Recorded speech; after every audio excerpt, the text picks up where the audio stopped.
2 lakh test प्रतिदिन करने की क्षमता विकसित कर चुके हैं उत्तर प्रदेश में। प्रदेश में आज के दिन पे आप देखेंगे उत्तर प्रदेश और दिल्ली, आप दिल्ली से ही आए होंगे जी। तो मुझे लगता है कि दिल्ली की कुल आबादी है 2.25 करोड़। करेक्ट, 200 केस वो कर लो वहाँ, 2.25 करोड़ है। पर आपसे ज़्यादा केस हैं टोटल वहाँ। केस ही नहीं, वहाँ मौत भी यूपी से ज़्यादा हुई हैं।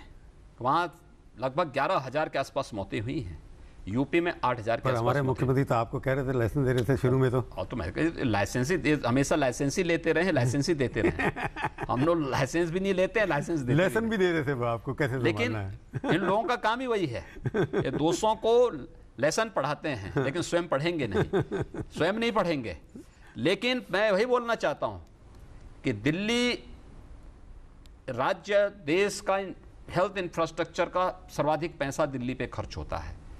दिल्ली में कोविड प्रबंधन सबके सामने है और यूपी का सबके सामने है। ब्राजील से, हम यूएस से तुलना करेंगे। तो दिल्ली को आप मानते हैं फेल, मानते हैं, हमने वाले में फेल ही मानते हैं ना। नहीं, मैं क्या कर रहा हूँ भाई, जो व्यक्ति जहां फेल है हर जगह हर व्यक्ति देख रहा है इस चीज को। और ये तो तब अवसर था जब प्रधानमंत्री जी भारत सरकार हर प्रकार का सपोर्ट कर रही थी, प्रधानमंत्री जी मार्गदर्शन कर रहे थे, गृह मंत्री जी को स्वयं निकलना पड़ा और गृह मंत्री जी स्वयं उससे पीड़ित हो गए। यानी दिल्ली सरकार की, दिल्ली राज्य सरकार की कुप्रबंधन के कारण प्रधानमंत्री जी के निर्देश पे माननीय गृह मंत्री जी स्वयं निकले और उन्होंने तब दिल्ली को संभाला, तब दिल्ली संभल पाई, अन्यथा वह अनियंत्रित सी हो गई थी। आजकल वो कहते हैं मेरा स्टेट सबसे बढ़िया, धारावी जैसी स्थिति दिल्ली के अंदर पैदा हो चुकी थी। जिस प्रकार की विभत्स स्थिति दिल्ली के अंदर हो चुकी थी, माननीय गृह मंत्री जी ने उसको संभाला, अन्यथा दिल्ली तो अनियंत्रित सी हो चुकी थी। देखिए, WHO ने उत्तर प्रदेश के कोविड प्रबंधन की सराहना की है। एक दूसरा, काम बोलता है और एक काम बोल रहा है उत्तर प्रदेश के अंदर, जो करके दिखाया गया है ये सबके सामने है। तो मुझे लगता है कि हम अपने प्रदेश की जनता को बचा रहे हैं, इससे बड़ा रिवार्ड हमारे लिए और क्या हो सकता है। नहीं, आप जब शुरू में कहा कि 5.5 लाख करोड़ का बजट दे रहे हैं हम आप, और आपका टारगेट के $1 ट्रिलियन इकोनॉमी आप बनाएंगे, मोदी जी कहते हैं $5 ट्रिलियन, पर जो आपने शुरू में कहा कि इतना बड़ा पैसा जो है, साधन जो है, आपने बताया कि टैक्स चोरी खत्म किया आपने, एक्साइज से बढ़ाया, पर बाकी और भी तो कुछ किया होगा, टैक्स लगाया नहीं आपने।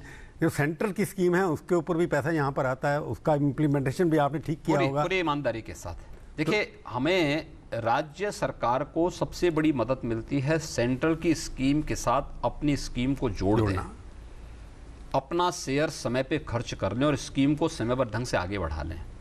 16 करोड़ लोगों को हम खाद्यान्न देते हैं अंत्योदय योजना और पात्र गृहस्थी योजना के अंतर्गत। ये सभी लोगों को ये सुविधा भी है कि नेशनल पोर्टेबिलिटी के अंतर्गत वह यहाँ से दिल्ली, यहाँ से हम लोग जो राशन कार्ड देंगे, अगर उसकी मर्जी आई, वो महाराष्ट्र में है, पंजाब में है या कर्नाटक में, वहाँ भी राशन ले सकता है। One nation one ration card, one nation one ration card की सुविधा भी उत्तर प्रदेश आपने इम्प्लीमेंट कर दी। हाँ, यहाँ उत्तर प्रदेश में हम लोग 2020 में ही लागू कर चुके थे, मई 2020 में हमने इसको लागू करवा दिया। तो ये सारी चीजें यहाँ पे। दूसरा, ई-पॉस मशीन से लाभ क्या हुआ हमें? देखिए, खाद्यान्न पहले से ज्यादा लोगों को हम दे रहे हैं, कोई शिकायत नहीं, संतुष्टि का लेवल 96% से ऊपर है हमारा।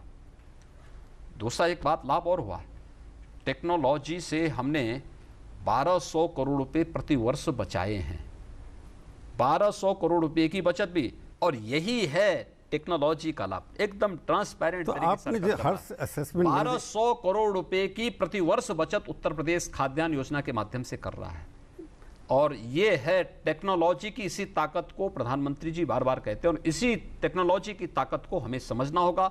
टेक्नोलॉजी नहीं होती तो कोरोना प्रबंधन में